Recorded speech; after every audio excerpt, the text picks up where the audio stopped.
The following program was provided by an independent producer solely responsible for its content.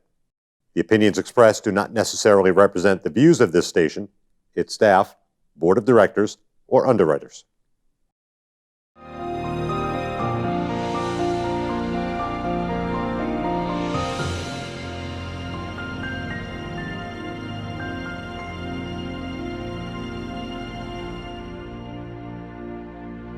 Hello, this is the first show under the general managership of George Russell and his partner, and the preceding general manager, as you probably know, Dick Gagnon, passed away in June 1st.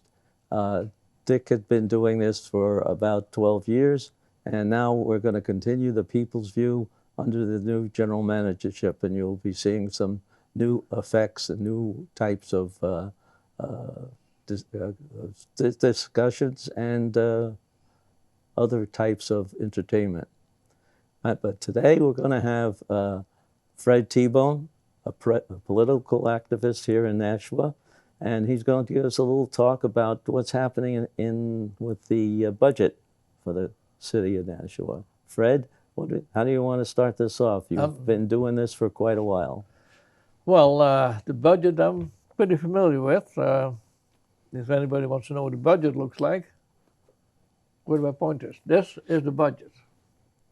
So if anybody wants a copy, they can go down and get a copy. If there's any left. There's hundreds of pages, over 300 pages in this book. Okay. It takes years to understand this book. The new aldermen have no clue. The old aldermen, with perhaps exception or doubt, have no clue. As an alderman, it took me a while to figure this out. So what do you want to ask me? Well, you say there's some problems with the budget, problems that affect the tax cap, etc. You want to know what elements that you have a problem with? Yes. That are in there? Well, you know about the spending cap. Yeah. We've been on this program before.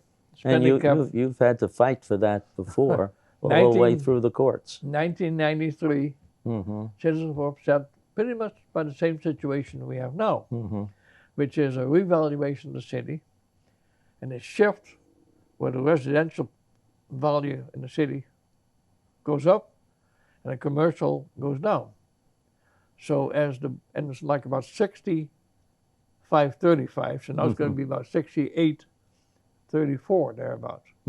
Anytime you have a shift, that means that the residential people have to carry a heavier burden than a commercial. You follow that? Because the taxes have to be raised in the city are typically 180 million to 200 million. And it goes up a bit every year. But typically taxes have to be raised at 180 million to 200 million. So in 1993, the budget wasn't anywhere near what it is now.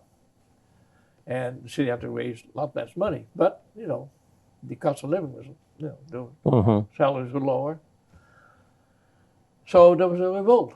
And the revolt was a tax revolt.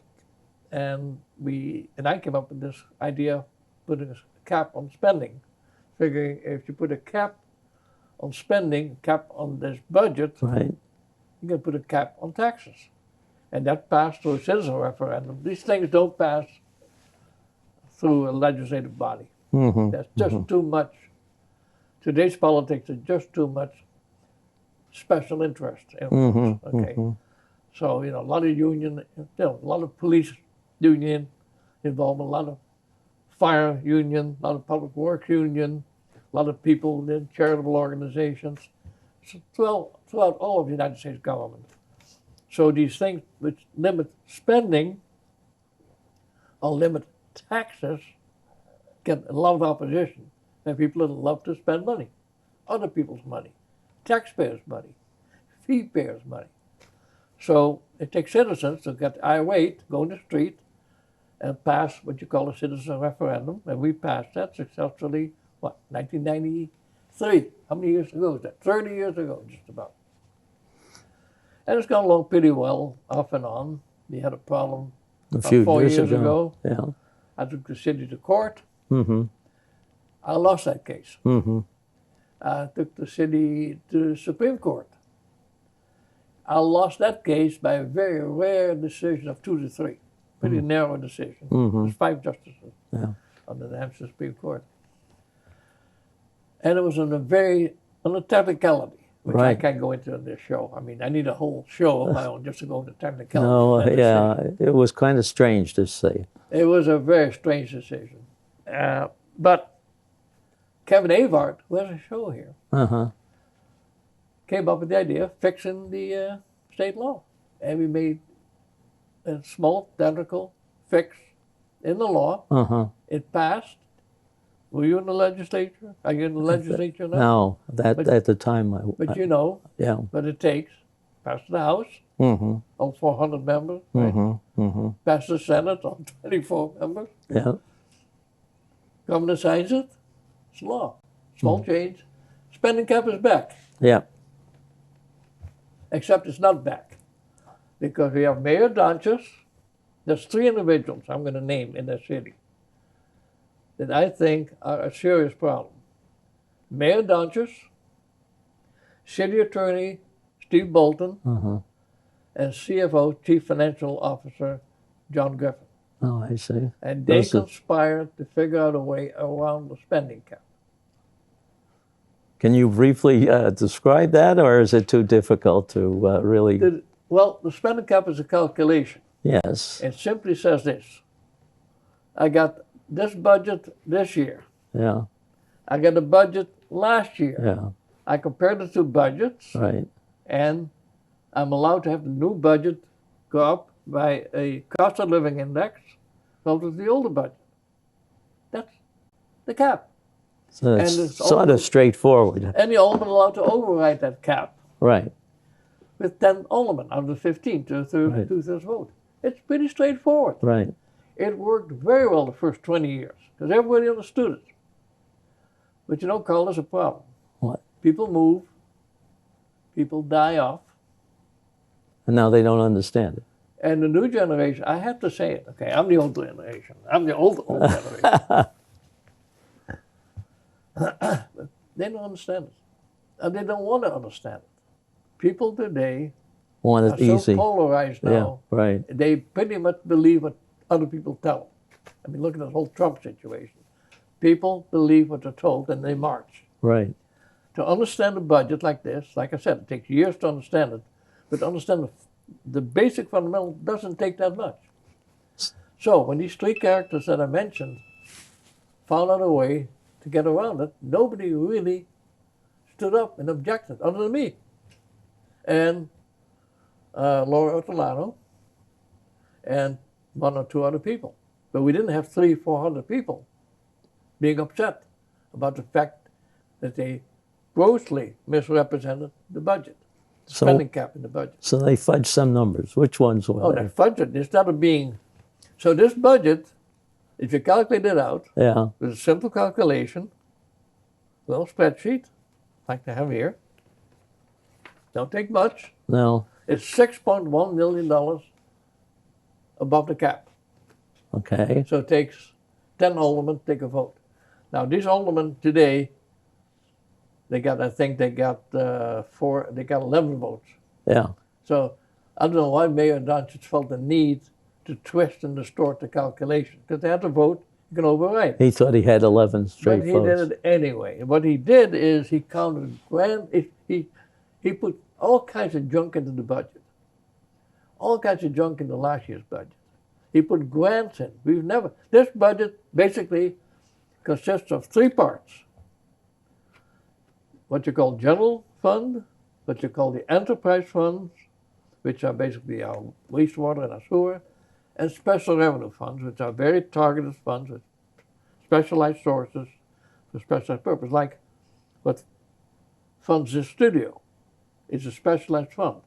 Comcast funds it, and folks that run the studio spend it. And they can only spend that money on the studio. Right.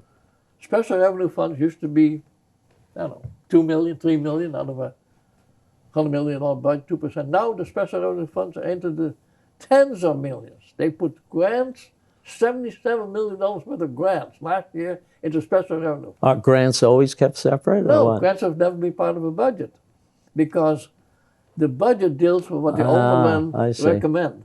Okay, mean, and the this grants is a are something extra. This is like a $400 million budget, a $300 million to $400 million budget. There's another $77 million of grants.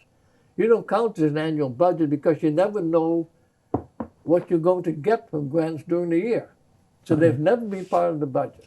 So they're not supposed to be in there under spent or proposed They're not counted on the spending cap because you don't want to cap grants because you don't know if you're going to get because that. you don't know what you're going to get. But when the And you don't want to tell somebody, hey, don't give me any money. I mean, Right, grants right. come in like special revenue funds. Right. That's the studio. You don't want to tell Comcast, hey, don't give me any more so money. in the past though, they never had the grants in the Never had the budget. grants Just this is the first time this year, last year. last year. In the middle of the year, while they're debating this whole thing, Bolton walks in and says, oh my God, the state passed a law, this is the SB 52, which I mentioned earlier, the Ken Avard spearhead. He says, oh my God, we're going to have a cap back. We got to stop this. We got to put all the grants in there, otherwise we can't spend the grants. I mean, it was just nuts. He's an attorney.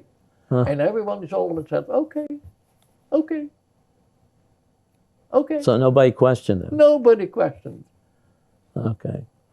you know. So this is it. That must have been at least somebody saying, how come we have to do it differently? Nobody. Okay. Nobody. And on top of that, then he counts what you call a supplemental budget. After you approve this budget, you adopt it and everybody. It's a vote, that's it. Well, during the year, there may be additional Needs. needs. What they call needs, right? City always has needs. Quote. Taxpayers don't have needs. The city has all kinds of needs. Money comes in, usually small amounts. This time they're stuck in every single bond. Let's say let's take an example. They're going to improve the riverside in Nashua. It's a $21 million bond to be spent over 20 years to fix and modernize and make pretty. You can argue whether they should spend that kind of money, but if you got a $20 million bond, you can figure the annual payments on a $20 million bond is, let's say, divided by 20. Yeah. It'd be $1 million plus some interest. Let's call it $1 million and put 2 a year. They counted $20 million All of as it. part of the budget. All of it. All of it. And then they had they're bonding now, improving the roads, paving the roads, which is probably a good idea. Yeah. But we got a $37.5 million budget to be funded over 20 years. Stuck it all in. All of it. The whole $37 million. So And the nobody whole questioned spending it. cap is completely out of whack. And nobody questioned it. Nobody questioned it. So some people said we ought to understand the spending cap better. So the city had a special meeting on the spending cap. And I found out about it. I said, look, if you guys are going to brief the alderman about the cap, then I like to brief him also. I've done this in the past. Because I wrote the cap. Mm-hmm. Guess what? What? I didn't get invited. Did not get invited. So they gave us the distorted view of the cap, completely distorted view of the cap, how you calculate the spending cap. It came up with this gross budgeting. He came up with this, the CFO Griffin came up with this gross. He tried to explain what a full bond Yeah. counted. The only guy is Alderman Sullivan. He's a new guy. He said, that doesn't make any sense. But he was the only guy that asked. In fact, Sullivan. That's one of the ones that just got a alderman. new alderman. Yeah, There's Sullivan there's is, 4 new aldermen. Of the 4 new aldermen, Sullivan is impressive. I Right. could get along with him if I were on the board.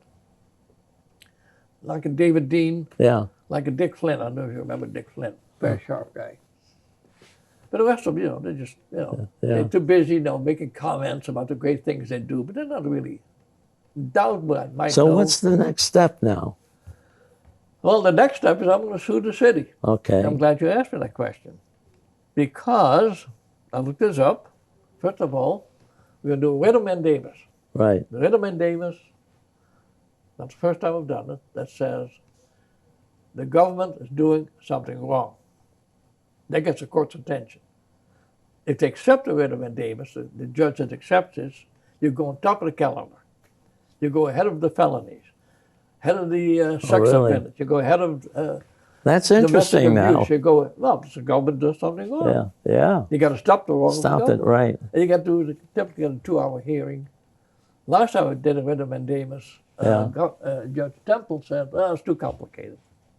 He said, we have a full hearing. Yeah. And you don't Want that. You don't get a full hearing. You Yeah. want the full hearing, and half a year later, they Yeah. go to Supreme Court. Anyway, I'm going to do this writ of mandamus. And at the same time, I'm going to name these 3 individuals. And I'm saying that they are guilty of malfeasance. Malfeasance, there's a term in Nashua Right. that's called not abuse of, called abuse of authority. Yeah. And if you twist the laws, that's a felony. If you twist the laws, knowingly twist and distort the laws. The laws are Yeah. supposed to be upheld, Right. especially by people that take an oath to uphold the law. Right.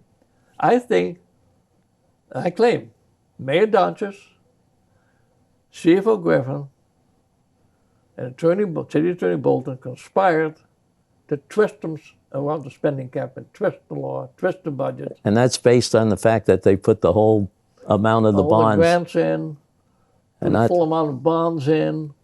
I mean, did things that have never been done before in the budget. And they did it purposely. And something that seems to me to be logical not to be incorporated that way. And there's no need for it. precedent for it. And there was no need for it. They had the votes to begin with. They had 11 votes. Right. I'm pretty sure. The way the Board of Aldermen set up, you got 4 conservative. But he didn't aldermen. want to have it shown as overspending. They just, I don't know why they did it. And when I asked Dowd, who's the chairman of the budget committee, I said, I would like to address this in the budget committee. And he says, no, you can't. Why not? Well, we don't deal with the spending cap. I said, well, who does the spending cap? Well, the administration does. I mean, there's a budget committee Yeah, that has a limit on spending, that's the but one they should don't define care it. about the spending cap. Yeah. So I may name Dowd in my lawsuit. So that's next on the agenda. So what's your timeline? Well, I don't have a pressing need. The budget just got passed, as you know, Yeah. this Tuesday, I think. So, I'm not trying to stop them from passing the budget. That's an impossible task anyway, because you go to court. That's what I did last time. I said to Judge Temple, stop them from passing the budget. Right. And Bolton gets up and says, well, this event hasn't happened yet. And the judge says, okay, it hasn't happened yet. I can't deal with something that hasn't happened yet. Case dismissed without prejudice. So you can file again. They passed the budget. I came back. I said, no, filing it again. The second time you don't have to pay money to file a complaint the second time. And he says, why? This time he says, why are you complaining? They passed the budget. When you deal with the courts, it's an art form all of its own. You got to know what you're doing. Or hire an attorney. Mm-hmm. It's a case of municipal law. There Yeah. are very few attorneys. In fact, there are very few judges who understand municipal law. They understand murders. They understand domestic abuse. They understand theft. They understand drug addiction, assault. But you go in and tell them, Judge, do you understand this budget? And their eyes glaze over, and they say, why are you bothering me? Oh, And they will dismiss your case. so is there anything that you're going to try to do differently? Well, I'm doing 2 things. First of all, I've recommended to some aldermen, to an intermediary, to put in a couple of changes in the national spending cap to block them from ever doing this again as an aldermanic initiative that has to go back to people to vote on. And that's in addition to my, in complement to my lawsuit. I'm trying to get the court to say you can't do it. You cannot do what you have to do. Mm-hmm. I'm trying to get the courts to say, go back to the way you did it back in 1994, Mm-hmm. the first year the spending cap in Nashua was effective. Mm-hmm. And people had no problem with it. So they wouldn't be Tall order, but misappropriating some of these dollars. well, not misappropriating it, but misplacing it in the calculation. Well, the government has a never-ending need for money. Yes. When they need it, take the federal government. But the they took pandemic the money. They yeah. always need more money. Don't ask me. Well, there's always unions that want more wages. Everybody, yeah. They We can always go want more through. benefits. We can go through that. It's everything. You got a guy like O'Brien, who's an alderman, Yeah. retired deputy fireman. Right. He makes over $120,000 a year, Yeah. and saying, "Well, gee, why is the retirement so high?" Yeah. Because they spend the entire career trying to figure out how to maximize their retirement. Mm-hmm. In Nashua, typically, the chief of police lasts, what, 2 years, 3 years? Why? Because you reach the peak, Yeah. you get retired at 120, 130, 140,000, $150,000 a year, and guess what? You can work as a security Making in another a company, 100 or you grand can or work as more. another chief of police in Massachusetts. Oh, really? Yeah, you can't have the same job when you're retired in New Hampshire. They Right. tried, by the way. Of course, said you can't retire and be chief. No, you're chief of you police mean in Nashua, and you retire, you get $130,000 a year, and then become a chief of police in Milford. No, you can't do that. But you can become a chief of police in Concord, Massachusetts. And Okay. they do. They do. Or you can become a security Yeah. chief, a sheriff. Administrator or whatever. That's okay in there. I mean, Commercial. the government got unbelievable tricks. Well, spend more money. it's happened when they sign those contracts. That's what they have to. That's where they have to catch some The of that union stuff. contracts? Yeah. When I was an alderman, I figured out nobody's ever done this before, and no one's ever done it since. As an alderman, you can walk into a contract. Alderman approve cost contracts, not conditions. Those are costs. Anything that costs money, Yeah. the alderman has to approve. Right. So you can figure out what you call a cost item. Let's say a cost item is sick leave. Mm-hmm. You can say as an alderman, I don't like that line item called sick leave. It's too high. Too many sick days. Right. Okay. If you get the majority of the vote and you say, no, we want to lower the sick leave, the contract has to go back to wherever they're negotiating the contract. I mean, the school board negotiating Right, the union right. contract for the teachers, Right. the Public Works Commission, Mm-hmm. the Fire Commission. But no one ever does. The contracts come in, they want more and more money. You say it's not. It's too high. They go say they did this, and then they argue. just keep on going. Nobody ever says the sick leave is wrong or too high, or the medical is too high, or your stipend for being, a diver, okay, in the fire department is too Right. high. Everybody says, we have those needs. We have those needs. Do you ever compare it to somebody else's?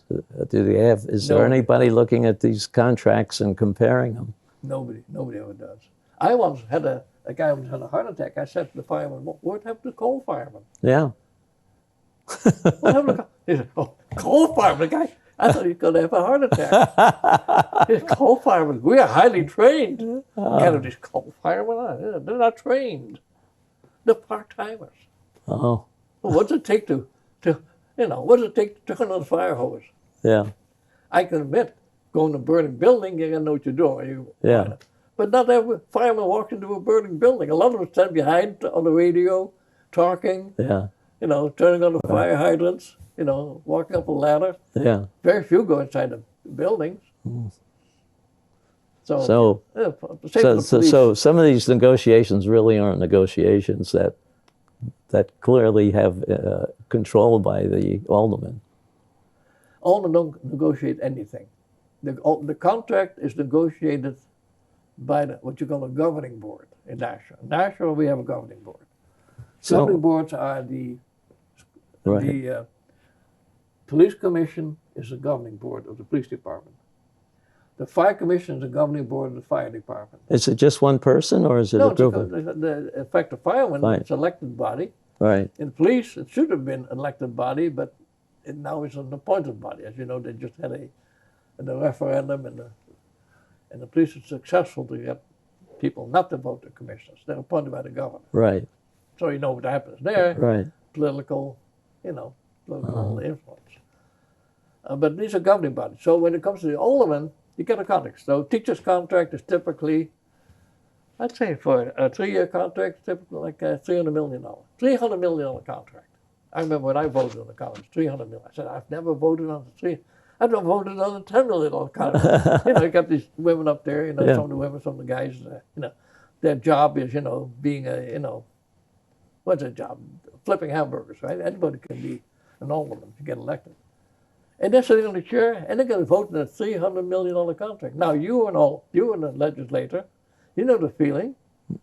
People sit in the chairs, and all of a sudden they're jacked up because they voted $300 million contract. I was on the Public Works Committee in Congress, in the legislature, and I know there are some big contracts. But we did argue. In fact, we turned down $30 million that we were supposed to be giving to the university because we did not think that they used it properly the year before. And that did bring a lot of surprises up, but they shaped up. The next time they came in, they had a plan that was something that they really justified. I cannot recall, other than the time Dean and I and Flynn and kicked the contract back, and this is years ago, the alderman ever kicking back a contract. They talk about it, then this needs, they vote, and it passes. We only got a minute left, so what do you think quickly can be done? About what? About changing the system. Anything? Changing the system? Well, trying to get some control on your budget. Well, you can have a big speech and Get new people. And get the Proud Boys go out and march in City Hall. You don't want to do that, but You don't want to do that. maybe you should get some people in the coming election that next year gotta that get 'em should out. be controlling this. They got it. Some of these people, this alderman, have been there forever. You got to get them out of there. Right. You got to get them out of there. Okay. Some of the new guys are okay. I'm impressed by some of the new aldermen. They need support. You can't. One of the frustrating things on the board is you vote and you get voted down every time. You know that. Yeah. And that's, you put in the time, you put in the arguments, you do you study budget, you get voted down. It's very upsetting. Well, people who are interested could go to the Republicans' monthly meeting at the The Republican City Committee? yeah. When they get their act together. Yeah, and we have an election coming up, and we ought to do something with the state legislature too, to Good. be sure. It says Okay. end. It Does that says the mean? end.